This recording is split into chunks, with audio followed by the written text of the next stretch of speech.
Hello everyone. अच्छा, हम आपके पीजीबीपी में अब एक नया सेक्शन शुरू कर रहे हैं, सेक्शन 3280। हेडिंग क्या है सेक्शन 3280 की? पहले पढ़ना, इन्वेस्टमेंट अलाउंस इन बैकवर्ड एरियाज। पता है, मैं थोड़ा सा आपको इसका जरा कंसेप्ट बताता हूँ, फिर मैं आपको आगे समझाऊंगा। जरा मेरी बात सुनना। उसने कहा है इन्वेस्टमेंट अलाउंस इन बैकवर्ड एरियाज। गवर्नमेंट का कहना क्या है, गवर्नमेंट ना बहुत बड़े बड़े जो बिजनेसमैन है ना, जो इंडस्ट्रियलिस्ट हैं, गवर्नमेंट उन्हें कह रही है कि भैया आप लोग ना बैकवर्ड एरियाज में आके इंडस्ट्रीज ओपन करो, मैन्युफैक्चरिंग यूनिट्स सेटअप करो, प्रोडक्शन करो। ठीक है, इंडस्ट्रियलिस्ट ने कहा अच्छा, आप कहते हो कि बैकवर्ड एरियाज में आके मैन्युफैक्चरिंग कंसर्न खोलो, प्रोडक्शन करो, इंडस्ट्री सेटअप करो, पैसा कौन लगाएगा? है ना? तो गवर्नमेंट कह रही है कि भैया पैसा तो आपको ही लगाना पड़ेगा, लेकिन हां, जो पैसा आप लगाओगे ना, मतलब जो इन्वेस्टमेंट आप करोगे बैकवर्ड एरियाज में, उस पे हम आपको क्या दे सकते हैं? अलाउंस दे सकते हैं। अलाउंस का सिंपल वर्ड्स में कह लो मतलब तो बेनिफिट दे सकते हैं, या मैं बोलूं तो डिडक्शन हम आपको दे सकते हैं।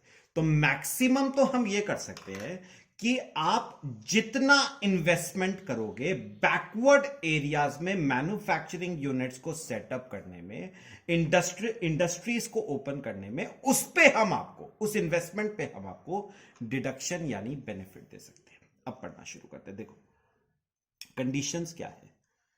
ही sets up an undertaking for manufacture और प्रोडक्शन ऑफ एनी आर्टिकल और थिंग। यानी मुझे एक बात समझ आई, ये जो बेनिफिट है ये सिर्फ और सिर्फ मैन्युफैक्चरिंग कंसर्न्स के लिए ये बेनिफिट क्या है? अवेलेबल। तो पहली बात याद रखना, मैन्युफैक्चरिंग कंसर्न्स के लिए ये एप्लीकेबल है। अच्छा, ऑन और आफ्टर 1 अप्रैल 15, डेट पे मैं अभी बाद में आता हूं। इन बैकवर्ड एरियाज, याद करो हमने एडिशनल डेप्रिसिएशन वाला जब पॉइंट किया था तो वहां पर भी मैंने आपको 4 नोटिफाइड बैकवर्ड एरियाज बताए थे, आंध्र प्रदेश, वेस्ट बंगाल, बिहार और तेलंगाना। यही वही चारों यहां पर भी कवर्ड है, आंध्र प्रदेश, तेलंगाना, बिहार एंड वेस्ट बंगाल। ये हो गई दूसरी शर्त। तो मेरी बात सुनो, पहली दो शर्तें क्या है? आपने मैन्युफैक्चरिंग कंसर्न सेटअप करी है, पहली बात। दूसरी बात, कहां पर करी है सेटअप? बैकवर्ड एरिया में। 4 एरियाज नोटिफाइड है, आंध्र प्रदेश, बिहार, वेस्ट बंगाल, तेलंगाना। दो शर्तें। तीसरी, assessee acquires and installs new plant and machinery on or after 1 April 15 but on or before 31 March 20। सुनो, अब तीसरी शर्त क्या है? मैन्युफैक्चरिंग कंसर्न में आपने एक नई प्लांट और मशीनरी एक्वायर करी है और इंस्टॉल करी है। यानी बात समझना, खाली खरीदना इंपॉर्टेंट नहीं है, खरीद के इंस्टॉल भी करी हो। कब? 1 अप्रैल 15 के बाद, 1 अप्रैल 15 को या उसके बाद, बट 31 मार्च 2020 को या उससे पहले। मेरी बात सुनना, आप सुनना ध्यान से। देखो, अब जो 3 शर्तें यहां पर निकल के आ रही है, वो 3 शर्तें क्या है? सुनो, पहली, आपने क्या सेटअप करी हो? एक मैन्युफैक्चरिंग कंसर्न। कहां पर सेटअप करी हो? Backward area. 4 एरियाज नोटिफाइड है, आंध्र प्रदेश, बिहार, वेस्ट बंगाल और तेलंगाना। ठीक है। तीसरा, आपने इस मैन्युफैक्चरिंग कंसर्न में एक नई प्लांट और मशीनरी क्या करी है? परचेज एंड इंस्टॉल करी है। कब? 1 अप्रैल 15 को या उसके बाद, और 31 मार्च 20 को या उससे पहले, मतलब इस पीरियड के बीच में आपने एक नई प्लांट और मशीनरी परचेज एंड इंस्टॉल करी है। अच्छा, अगर ये तीनों शर्तें सेटिस्फाई होती हैं, अगर ये तीनों शर्तें, बताओ क्या होती है, सेटिस्फाई। तो गवर्नमेंट आपको उस इन्वेस्टमेंट पे अलाउंस दे रही है। अलाउंस मतलब डिडक्शन दे रही है, कितने का, 15% of actual cost of plant and machinery acquired and installed during the previous year. यानी सिंपल वर्ड्स में बोला जाए तो अगर आपने 20 करोड़ की प्लांट और मशीनरी एक्वायर करी तो उस पर सीधा सीधा 15% आपको 3 करोड़ रुपए का क्या मिलेगा, डिडक्शन। तो मुझे बताओ 3 शर्तें कौन कौन सी हुई। पहली शर्त क्या है, मैन्युफैक्चरिंग कंसर्न सेटअप करियो, कहां पर, बैकवर्ड एरिया में। तीसरी, आपने उस मैन्युफैक्चरिंग कंसर्न में एक नई प्लांट और मशीनरी परचेज और इंस्टॉल करी है, कब, 1 अप्रैल 15 से लेके 31 मार्च 20 के बीच में। अगर ये तीनों शर्तें सेटिस्फाई होती हैं तो जितने की प्लांट और मशीनरी परचेज करी है ना, what ever be the cost, उस पे 15% का हम आपको क्या देंगे, डिडक्शन देंगे अंडर सेक्शन 32AD। तो अगर आपने 20 करोड़ की प्लांट और मशीनरी इंस्टॉल करी है उस पे 15%, 3 करोड़ रुपए का हम आपको क्या देंगे, डिडक्शन देंगे अंडर सेक्शन 32AD। ठीक है। बेसिकली ना गवर्नमेंट का कहना क्या है कि हम चाहते हैं कि ये जो बैकवर्ड एरियाज है ना, इनका भी डेवलपमेंट हो। अब डेवलपमेंट तो इन एरियाज का तभी हो पाएगा ना जब बड़े बड़े इंडस्ट्रियलिस्ट इन एरियाज में आके मैन्युफैक्चरिंग यूनिट्स ओपन करेंगे और प्रोडक्शन करेंगे, तभी इन एरियाज का क्या हो पाएगा, डेवलपमेंट। अच्छा अब मेरी बात सुनना, पहले एक बात क्लियर करो, वही बात जो एडिशनल डेप्रिसिएशन में करी थी, ये डिडक्शन आपको सिर्फ प्लांट और मशीनरी के परचेज एंड इंस्टॉलेशन पे है। याद करो कैटेगरी में 4 कैटेगरी ऑफ असेट्स थे, कौन कौन से, building, furniture, plant and machinery, ships, intangible assets. Building पे नहीं है, फर्नीचर पे नहीं है, शिप्स पे नहीं है, इंटेंजिबल असेट्स पे नहीं है, सिर्फ और सिर्फ किस पे है, प्लांट और मशीनरी पे। दूसरी बात, सारी प्लांट और मशीनरी पे भी नहीं है, याद करो वो वाला पॉइंट, वो वाला पॉइंट याद करो, एयरक्राफ्ट्स पे नहीं है, न्यू प्लांट और मशीनरी पे, मतलब सेकंड हैंड प्लांट और मशीनरी पे नहीं है, किसी भी ऐसी प्लांट और मशीनरी पे नहीं है जो ऑफिस में लगती है या रेजिडेंशियल अकोमोडेशन में लगती है, और रोड ट्रांसपोर्ट व्हीकल्स पे नहीं है, जैसे कार्स पे नहीं है। वही सेम पॉइंट्स है। बचे हुए जो प्लांट और मशीनरी है उन पे आपको मिलेगा। देखो अगली हेडिंग यही है, क्या लिखा हुआ है अगली हेडिंग में, in eligible assets, following assets should not be considered while availing deductions under section 32AD। तो सेकंड हैंड प्लांट और मशीनरी पे नहीं मिलेगा डिडक्शन, शिप्स एयरक्राफ्ट्स पे नहीं मिलेगा। अगर कोई प्लांट और मशीनरी ऑफिस में या रेजिडेंशियल अकोमोडेशन में लगाई है नहीं मिलेगा, रोड ट्रांसपोर्ट व्हीकल्स पे नहीं मिलेगा, ऑफिस में लगाई है जैसे कंप्यूटर्स, रेजिडेंशियल अकोमोडेशन में लगाई है जैसे एसीज, रोड ट्रांसपोर्ट व्हीकल जैसे कार्स, इन पे नहीं मिलेगा आपको। ठीक है, तो वही सेम बात करी हमने। अच्छा अब बड़ी एक काम की बात बता रहा हूं आपको, रिस्ट्रिक्शन अंडर सेक्शन 32AD क्या कहता है, प्लांट और machinery purchased and installed during the year should not be sold within a period of 5 years from the date of its installation. पता है आपको ना लॉक इन पीरियड दे रखा है, कितने साल का, 5 साल का। ये 5 साल कहां से है, from the date of installation. मैं आपको एग्जांपल देता हूं, जरा बात समझना।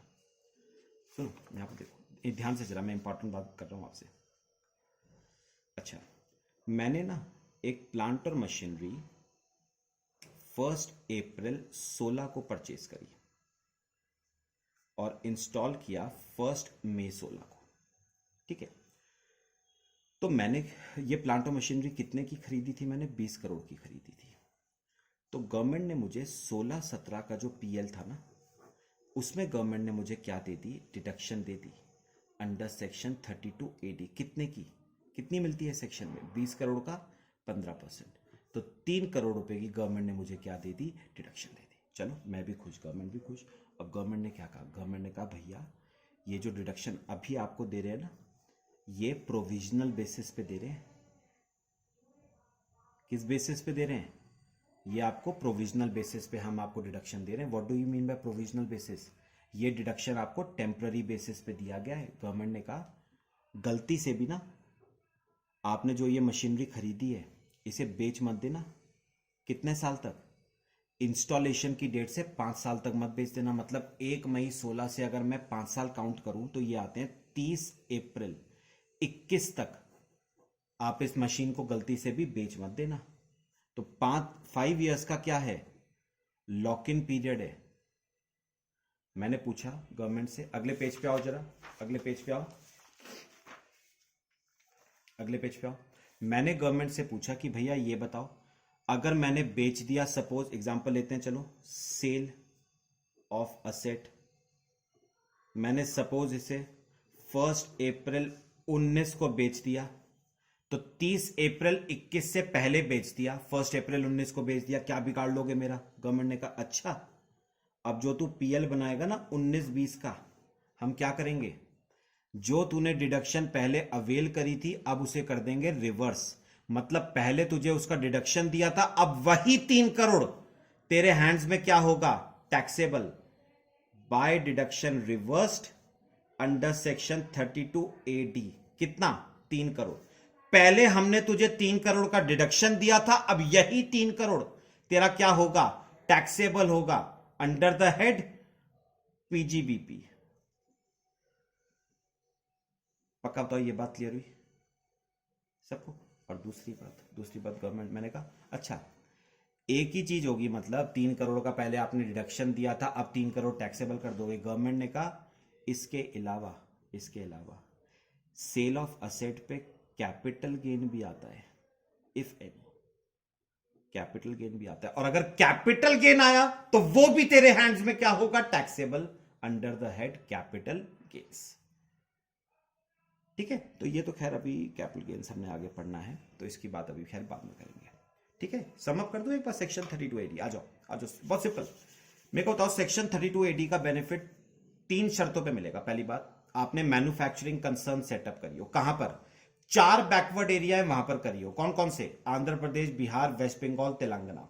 तीसरा, आपने एक नई प्लांट और मशीनरी परचेज और इंस्टॉल करी है 1 मई 15 से लेके 31 मार्च 20 के बीच में।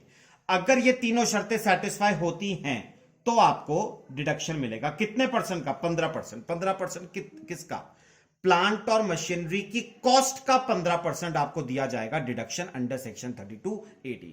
अच्छा, मैंने पूछा क्या ये डिडक्शन सिर्फ प्लांट और मशीनरी की परचेज पे है क्या? गवर्नमेंट ने कहा बिल्कुल, building, furniture, ships, intangible assets की परचेज पे नहीं है, सिर्फ प्लांट और मशीनरी पे है। मैंने कहा सारी प्लांट और मशीनरी पे है क्या? गवर्नमेंट ने कहा नहीं, सेकेंड हैंड प्लांट और मशीनरी पे नहीं है, शिप्स और एयरक्राफ्ट्स पे नहीं है, कोई भी ऐसी प्लांट और मशीनरी जो ऑफिस में या रेजिडेंशियल अकोमोडेशन में इंस्टॉल करी है उस पे नहीं है, और फोर्थ जो लास्ट आता है रोड ट्रांसपोर्ट व्हीकल्स पे नहीं है।